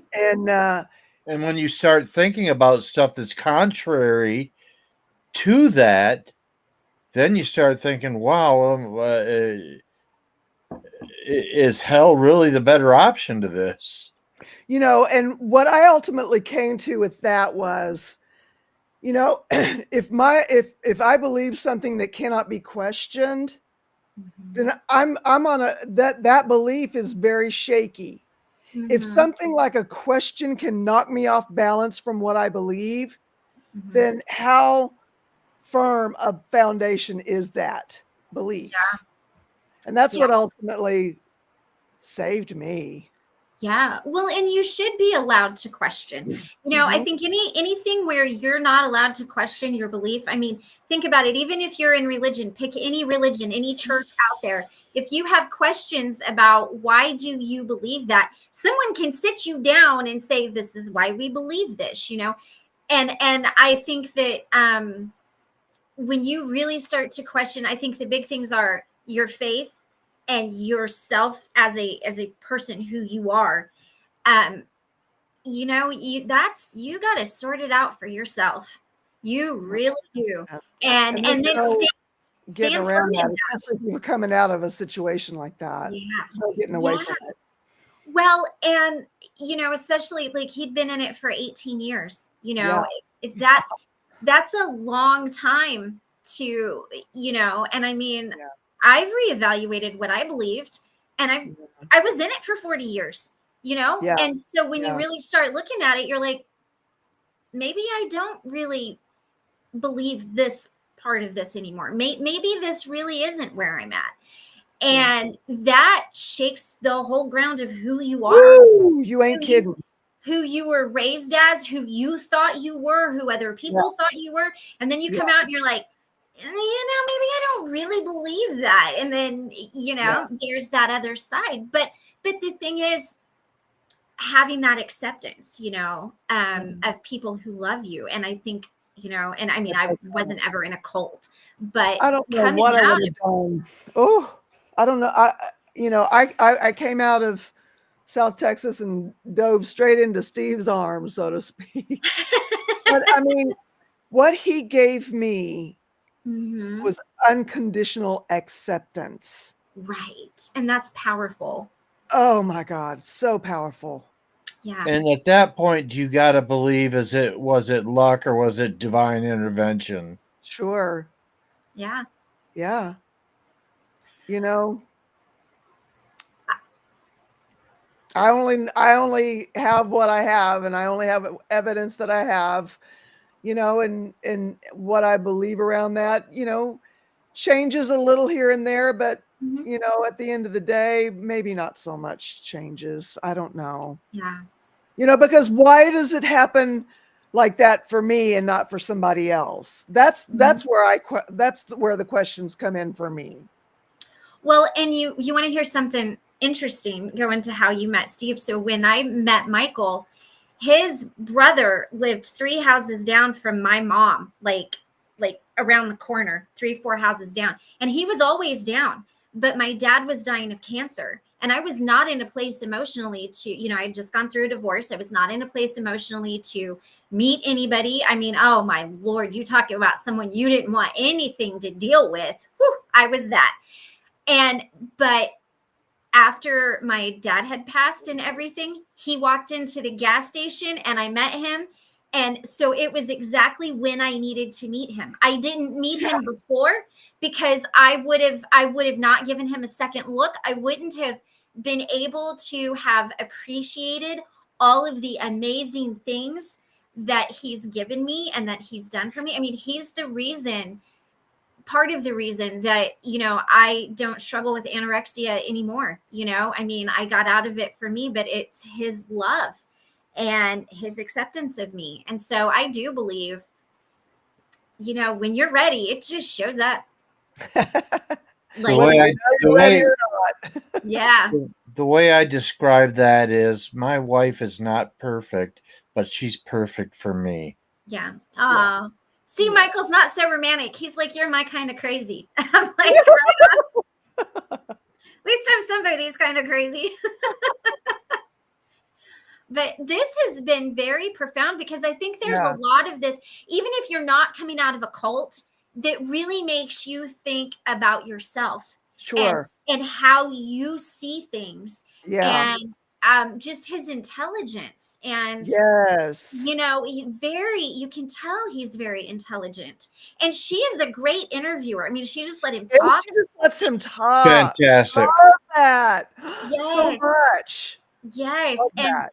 And then she said, I love how she said, I'm trying to wrap my brain around this in real time. So she's like, look, I'm not trying to insult you. I'm just trying to understand this. What is this? Because we as the listener are trying to, some of us are trying to wrap our head around it, because some of us might believe exactly how he believes. And you're sitting there going, I get that. I know exactly what he's talking about. I'm on board. He's done the work. He's seen it, whereas other people are like, how'd you get there? And I love that she said that, Yeah. But very, very profound. Yes. Very profound. Did you see Zelda's comment where it says, I could be wrong, but I think there's a part of him that misses it? Yes, I did see that. Sad as it would be. Yes, I did see that. And you can hear that. Yeah. I feel like. Yeah. I just want to say I'm going to have to hop off of here at 7:30. I've got another live I've got to do at 8. So if you see me just kind of wave and hop off, that's where I'm headed. Okay. But this has been amazing. And I love this. I love this. I think it's so appropriate. Really. You did a good job. I've got the same live to do at 8. So okay. Oh, well, mine is a different. Mine is a Facebook live that I get to take part in every Saturday evening. It's so much fun. Right on. All right. Well, I'm going to play this for as long as we can go, and maybe there won't be any more interruptions, but there's just too much to talk about. There is. We should do like a part 2 or something if we don't get through all of it. But I did all kinds of search.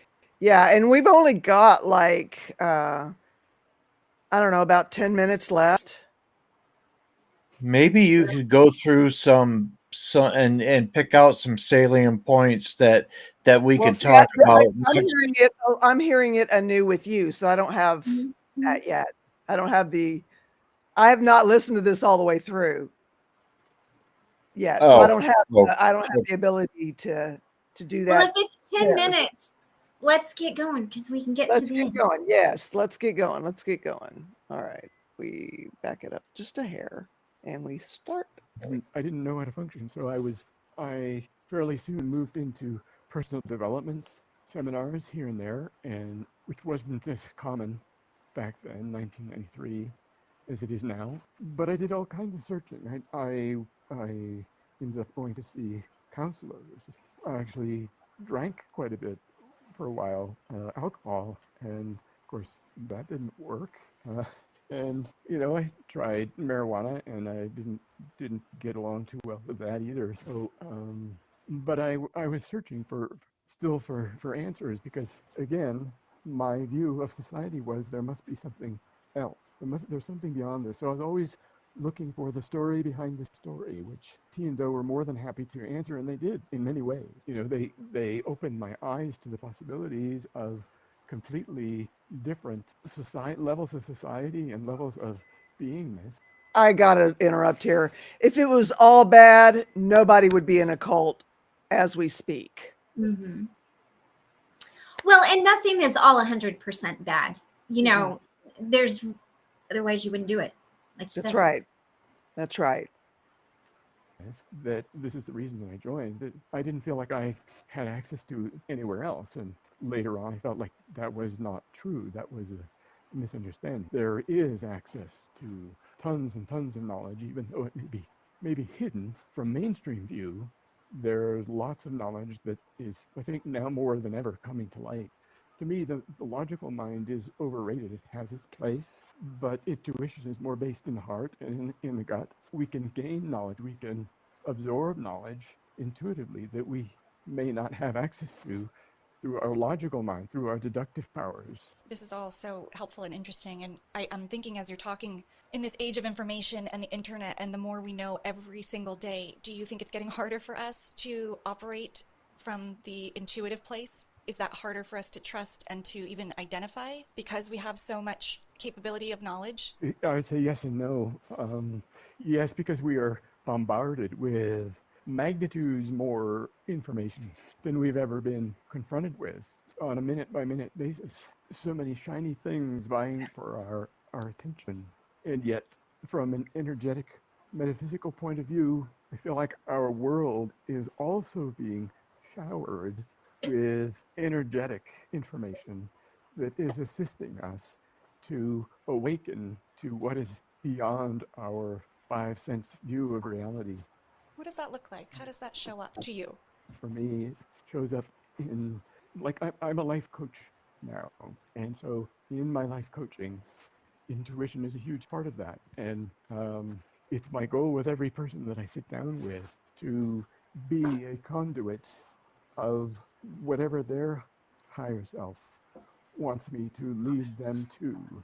And whether you believe in a higher self or God or spirit guides or angels or anything of that nature that is other dimensional, those beings, those sources of information, that highest essence who only has our best outcome at heart, that's where I want to reach in my coaching session. That's what I want to be a conduit for through my questions for my clients, leading them back to whatever may be blocking them from their full That's the kind potential. of life coach I could. That resonates. And your work with your clients, you're trying to point them to that place within them as well, not prescribing Yes. them a path. No, absolutely not. The way I want to coach is the way I've been coached, which is,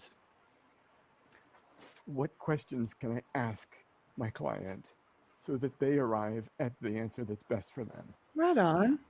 It I sounds love like that. your practices in your life have helped you reclaim so much that maybe you were missing or lost during your time in Heaven's Gate, right? It's almost, I see in you, the way you're speaking, that there's like a double awareness, your conscious self, and then you're also operating on this higher spiritual plane. It feels I see two ways you're consciously, it's hard to describe. I guess I feel you're more tapped into that than most people I would say I know. And so it feels in a good way like a real shift, not an overcompensation, but a movement towards a very opposite end of where you were when you were in the cult. Yeah, definitely. It's a wider perspective, and it's following my inner guidance more than I ever did in the cult. You know, it's internal guidance versus external metrics by which we would judge everything that we did, whether including how we felt, how we talked, how we thought. Mm. Yes, so diametrically opposed in that way. And then also, yes, my journey since leaving the cult has brought me through my experiences of, first of all, of having given away my power in so many ways to the two leaders, as well as through my struggle in returning back to myself after having left the group. The whole experience has brought me in touch with deep, deep compassion for the people around me. Fascinating. I mean, do you have a book in you, do you think? A story that needs to be written? Yes, I am. I started a book about my experience in Heaven's Gate cult and my time afterwards, and I started that in 2015. And toward the beginning of this year, I made the goal that I want to get the book out the door because it's, I call it maybe half written, but you know, the story keeps getting longer. But I do have a publisher in mind, and she agrees I need to get the book out the door, and I really like her game plan. I like her structure that she has for the publication. The royalties are higher than the normal publishers, and she does a lot more marketing, which you know most publishers don't do any. Oh, Um, I didn't know that. so anyway, that's why I'm currently pet sitting here in Las Vegas, and my goal is to get a big chunk of the book written during this time. Yeah, so that's on the docket. Good. I'm glad. I think there's obviously a book in you, and I would love to read it. And please let me know when it's finished. I know there's so much more we haven't even, we didn't even get to, and I know you have so much more to tell.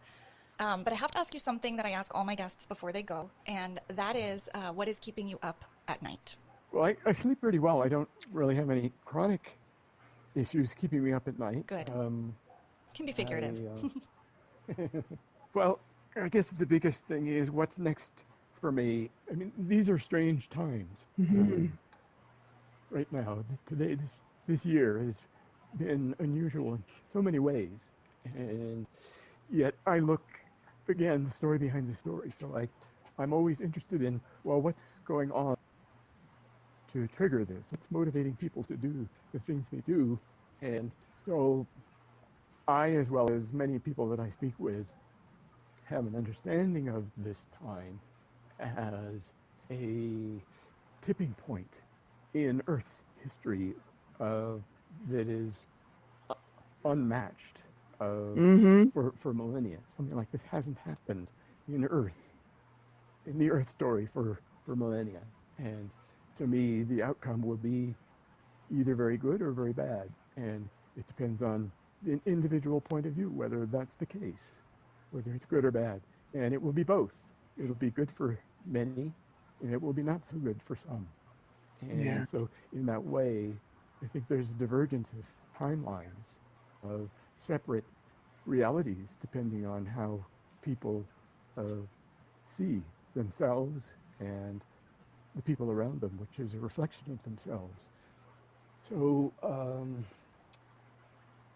so I wonder about what my role is in this unfolding saga of Earth, and probably more than wondering what it is, I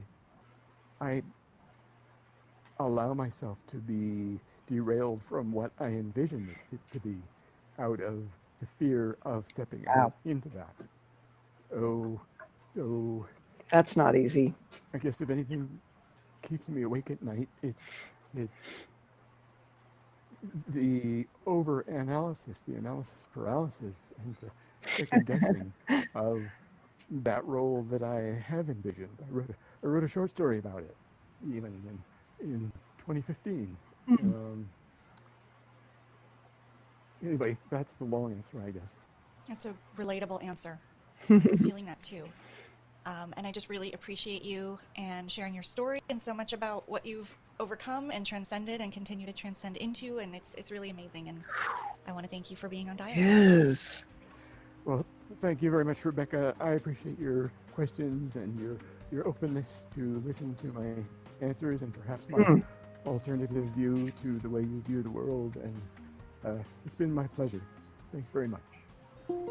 Wow. Thanks for killing the small talk. Dialogue is a Yellowtape Media Can I production just edited by say Jason he Usry and thinks produced a and hosted by lot me, the Rebecca same Sebastian. way I Please do. be sure to subscribe to Like Dialogue. the way his brain works and the way he thinks and the way he sorted it out and what he, I mean, it really, like, he's intriguing to me on a different level as opposed to a spiritual level. It's like intellectually, that is amazing.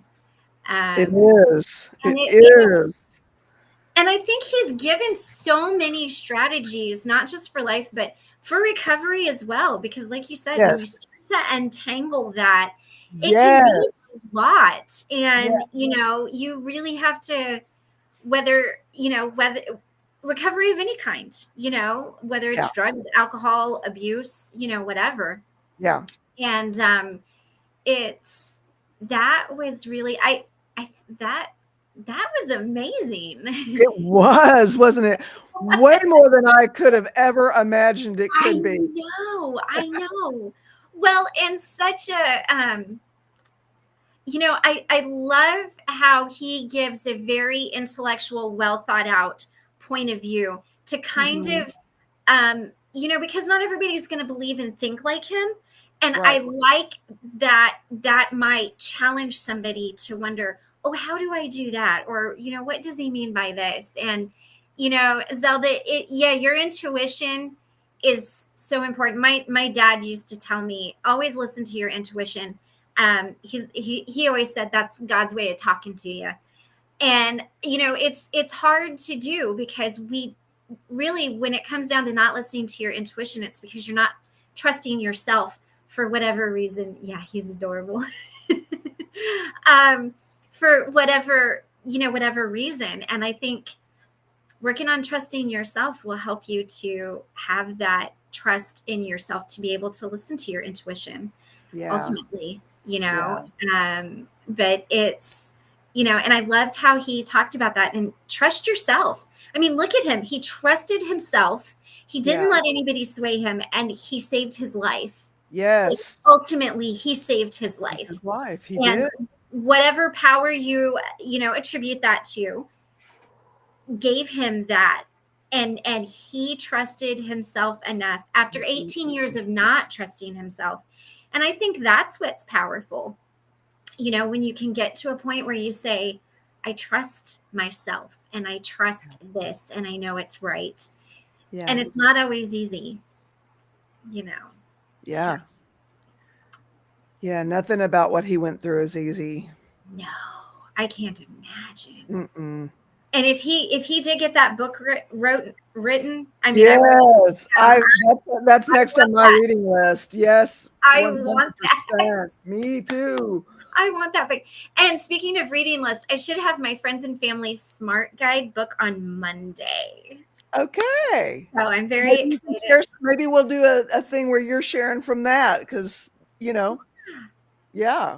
Yeah, I mean, or I can, and I'm somebody I can go through and kind of flip through and kind of see and post up worksheets. But yeah, I think that's really oh, thank you.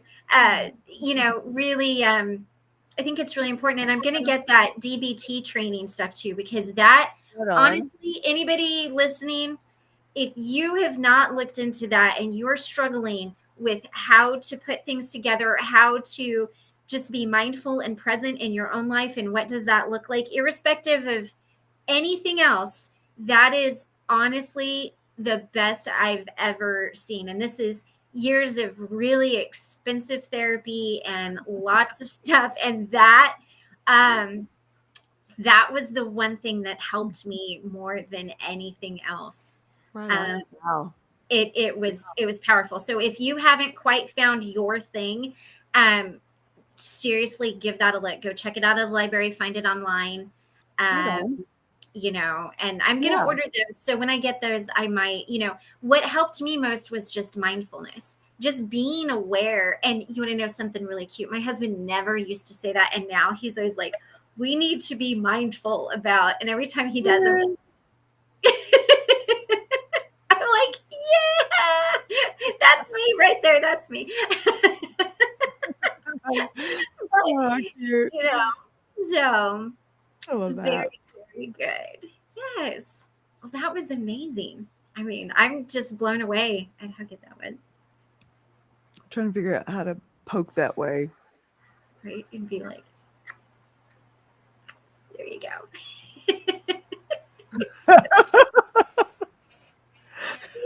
Bless his heart. He's so cute. Yeah, well, he just got out of the hospital. I'm surprised he hung in there as long as he did. For real. I would have been like, y'all, I'm out. I love you, but see you tomorrow. For real, Zee. That's dedication. Yes. You know how Tommy has the participation award? We should have the Steve Award. Well, I do have Mama's crown here. There you go. I don't know if a tiara For certain birthdays. tiara works as a Steve Award, though.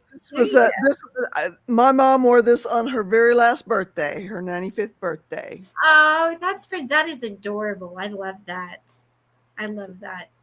So yeah, when we have a special occasion, this the tiara goes on. There you go. I like it. I just cannot imagine the type of survivor's guilt he has, not only getting away from the cult. Oh my God. I can't even begin. Aren't. Because I had that and everybody that I knew that was in the one that I was in is still alive. Yeah. And moving through life. Yeah. And I had that survivor's guilt that I got out and they're still in, Yeah. Oh, yeah. Well, I hate to cut it short, but I do got to go because I've got to get ready for my other. I think I feel like we, I mean, if we haven't had a meeting, I don't know how to have a meeting now. No, right. At this point, be like, we got nothing. No, that was amazing. Thank you. That was very enlightening. It was. I actually feel lighter. I mean, as crazy as it sounds, I feel lighter. That wasn't weird. It was new. Yeah. It was something that you've never heard before. Yeah. Yeah. And in a way, in a very unique way of being presented. Mm-hmm. I love his perspective. Yes. I love it. Very insightful. Mm-hmm. Yeah. Yeah. All right, boss, lead us out.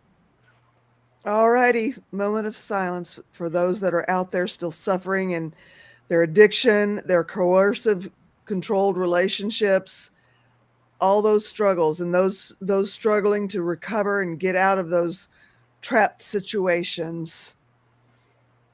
And also those we've loved and lost.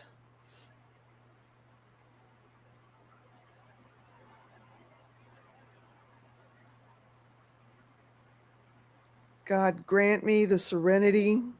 God grant me the serenity to accept the things I cannot change. To accept the things I cannot change. Courage to change the things I can. Courage to change the things I can. And wisdom to know the difference. And wisdom to know the difference. Hazamen. Hazamen. I love it. I love a good huzzah. Huzzah. I've had to pee for about 20 minutes, so I'm going to let you guys go. Yeah, by all means. You're home. You are a trooper. You hung in there, man. Yes, yes. All right. Well, you guys have a good night. I got to go get ready for my thing, and I will see you all later. Thank you for the lovely evening. It was wonderful. Yeah, it was good. All right. Thank you for being here. Everybody, thank you for being here. This was great to share with you guys. Absolutely. We'll see you on the next one. Sounds good. Peace, y'all.